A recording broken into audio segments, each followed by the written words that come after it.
وصلنا لأخطر مهمة في تاريخ الإنسان الصالح، وكنت قلت في الفيديو السابق باختصار إنك لو سكنت في بيت جديد من غير ما تكون فرشت البيت وهيأته عشان تعرف تعيش فيه، أكيد الموضوع هيكون صعب عليك، وإن الطبيعي إنك لازم تفرشه وتخليه مستعد لاستقبالك.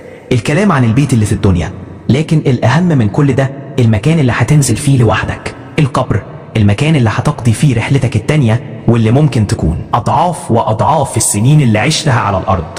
والإنسان العاقل هو اللي يستعد ويجهز نفسه ويجهز المكان اللي هيستقبله بعد رحلة الحياة القصيرة نسبيا مقارنة بباقي الرحلة. طيب أنا في بيتي في الدنيا فرشت ووضبت وكلست نفسي كتير عشان أكون مرتاح، إزاي أفرش بيتي التاني؟ السر كله هتلاقيه في 3 كلمات مرتبطين ببعض، ما ينفعش ما تعرفهمش، وهما عمل صالح ونية. تعال اشرحهم لك باختصار.